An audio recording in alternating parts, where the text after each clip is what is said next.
What's going on, guys? This is Bruce Matson, your host of the show. No name yet, but once we get more of a following, once we get a bigger crowd coming to the videos, I'm gonna up some production. And I'll have a name, I'll have a few more graphics and stuff like that. So, tell a friend, let someone know, share on Instagram, Twitter, Facebook, whatevs. Bruce is here, he's bringing on the house every day with fire, talking about rookies, redraft, Dynasty Fantasy Football, the NFL Draft, all of it. Straight fire. Don't hide me. Hit that subscribe button. Ring that bell. Give me a thumbs up. Drop some comments. I'm here for you. And today, we're going to be talking about Elijah Moore, wide receiver from Ole Miss. And he has like a cult following. He has been very productive throughout his collegiate career, and he's very fun to watch on tape. Right now, he's 5'9", 185 pounds. That's what he's listed at. We probably won't get a official weigh-in for a while now since we don't have a combine, but that's what he looks like on tape. And profiles more like I would like to say a slot guy plus. So he can do everything in the slot, but he can get you a little more because he's got speed to stretch the field, and he has good route running to create separation, so he can play on the outside. So when I say slot plus, he can play in the slot. That might be his main role, but he also do a little bit on the outside. That makes a lot of sense from what I see from his game. He's very good at combining moves, getting in and out of breaks, and what I like from the release is that he's very good at reading the coverage, reading zone coverage, and then finding the separations in the zone to get open, to get that crease, to get that target. It allows him to get targeted. And then what sticks out the most in his game is his yardage after the catch and how he creates it. He is very aggressive when the ball's coming to him. He has that my ball mentality, so that ball sticks into his hands and he's looking to get upfield quick. And there's this one play, I'm sure everyone's seen it, is over the middle, and he just grabs the ball like underneath him a little bit, and it's barely not hitting the ground. And then from there, he manages just to turn those legs and get upfield. That's what you get from Elijah Moore, a player that can turn a small play for most people into a big gain, and he's been doing it for a while. I love him metrically too. Broke out at 19 years old with a 38.37% market share, and then boosted that up big time this year at age 20 with a 41.17% market share. The offensive passing production. So this guy is a key integral part to the offense. And Ole Miss has been putting out wide receivers for a while now. DK Metcalf, A.J. Brown. So you can tell that Ole Miss is starting to build a unit of wide receivers. More like not a wide receiver U, because that's kind of LSU's game right now. But Ole Miss is not far behind. And that's what they're starting to be known for, is putting out these wide receivers. And DK Metcalf, A.J. Brown, you can throw Evan Ingram in there as a good pass-catching tight end. But Elijah Moore, he profiles really well for the next level. I could tell big media does not know what to do with him in the rankings because they're not putting him in the first round, but there have been rumblings, social media, and other places that he would be up in that area. So I wouldn't be surprised if he gets drafted in the second, but I would not be surprised at all if he becomes a first-round prospect. I can see that a lot of these wide receivers will get a bump up closer we get to the draft. You'll start seeing them in mock drafts and stuff. I think there's some big media guys, maybe a couple, maybe a small handful of them, posting him high in the mock drafts, but he's not getting the love he deserves. A highly athletic prospect. You can see that on film, that he has the speed to separate and to get downfield. He is very nuanced with his footwork and route running. I'm going to say this right now. There isn't really many wide receivers in this class that are poor route runners, and there wasn't many last year or year before. This is becoming a thing where, like, you just have to be able to have a not a full route tree, but you have to be able to exemplify the ability to sell your routes, to make breaks, and you have to have the ability to win some way, shape, or form with your route running. I can't say it doesn't matter with prospects anymore, but it matters for prospects for them to just be able to be noticeable. And you can say something about DK Metcalf. This is going to be another video. I can already feel it in my head. But there's still ways he wins on the field with route running that people who aren't, I'll say, as literate when it comes to analyzing wide receivers running their routes, that he's doing that is allowing him to win on the field. And it's not all the same with all wide receivers. I say that all the time. So don't box these players into one category. Each wide receiver is kind of like in this different archetype. And there's probably like 3, 4, 5 different archetypes of receivers. That's probably another video there, archetypes of receivers. But Elijah Moore is good. Let's just put that out there. He's good. Any other class or any other class before, 2019, he'd be like a top 3 wide receiver. Everybody would be all up on him.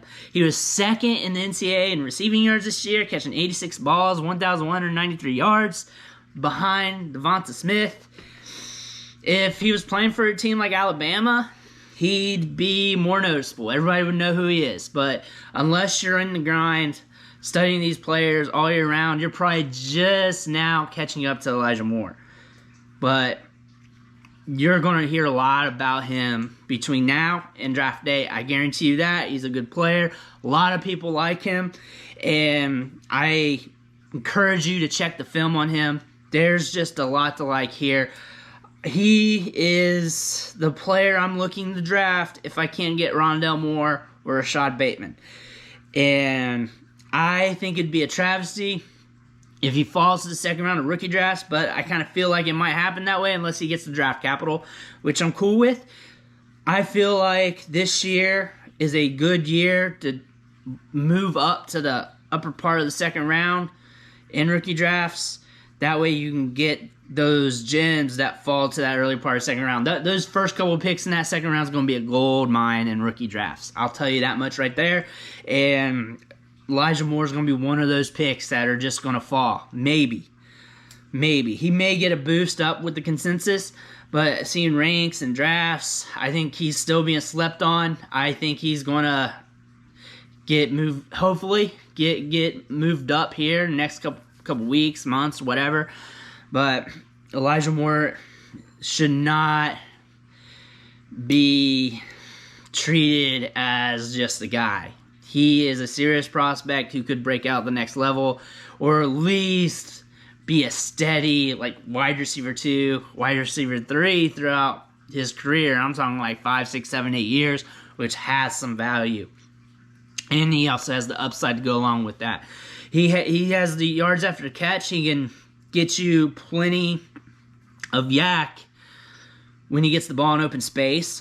I mean, even if there's guys in his way, he plays bigger than his size because he's compact and sturdy, and he builds up inertia quick, so he's tough to tackle. He's short to the ground, so once he gets moving, it's hard for DBs, even linebackers, to get a hold of him. He's very shifty. He's a human joystick. And he also, even though he's 5'9", 5'10", whatever he measures in at, he can rise up, climb the ladder a little bit. I'm not saying he's a jump ball artist, but he can extend himself and make plays. He is one of those guys that just wins at all costs. And with that mentality on the field, that's a player you want to invest in, because that's a player that will develop, that will get better, because you see that on the field. You see them doing everything they can, and if they're doing everything they can on the field, then they're going to turn that attitude the same way when they're on the field at practice, because they're going to be doing everything they can there, and they're only going to get better. Plus, he's a younger wide receiver. He's 20 years old. He's not a 22-year-old prospect, so he has room to grow. That's why we want these younger wide receivers, because they're not yet fully developed physically and mentally, and they have more room to grow in their development. Whereas a 22 wide receiver, from historical standpoint, from metrics, they're less likely to develop. That's why you see less of them hit at the NFL level. That's why a lot of analytics people, metric scouts, avoid the older prospects. I'm not saying not all of them hit. I'm saying that they're less likely to hit. We chase these younger guys because they have more room to grow. Also, he was able to break out at age 19. That tells us that he's able to transition from a lower level to a higher level. So what that means is he was able to transition from high school to college and play well at a quick rate. So what that transitions to is, so when he goes from college to the NFL level, he's able, or more likely able to, transition at a quick rate because he's already shown that before. Where we look at an older player who hasn't broken out to their senior year, they have not shown us the ability that they can transition to new competition quickly. Elijah Moore has shown that. That's why I like him. That's why I like him a lot. And I am going to put a premium on him in rookie drafts. I suggest you guys do too. And I'll have more videos on him in the future. I already feel it. He's one of my plant a flag on players, but a lot of people have their flag on him, so I don't really feel like I need to go overboard. But when you're passionate about a guy, it's easy to put out videos. So if you like Elijah Moore, or if you're an Ole Miss fan, I'm your guy. So thank you guys for watching this video. I promise more coming at you almost daily. So make sure you hit that subscribe. Tell your friends. Ring the bell. And I'm excited to put out these videos. I get fired up. And I'm not putting on a show when I act excited or loud or whatever. It's really, I love doing this. I love watching the film. I love looking at the metrics and then turning on the camera and just saying what comes up. I don't have notes. I don't have anything. It's all up here. So if I get flustered or if I talk about a trait kind of funny, that's because I'm coming off the top of my dome piece and I'm just ripping what I saw. And that's how I'm doing it. This is more like a vlog type diary deal of these prospects of what I'm doing. And I just want to come at you with analysis from a different perspective. So I'm just doing this differently than what I would do or what others do with their podcasts or their videos. I just want to just be 100% organic, and everything's flowing really well. Channel's growing, and I want to thank you guys. So make sure you hit that subscribe. If you're new, tell your friends, ring that bell, and I'll catch you next time.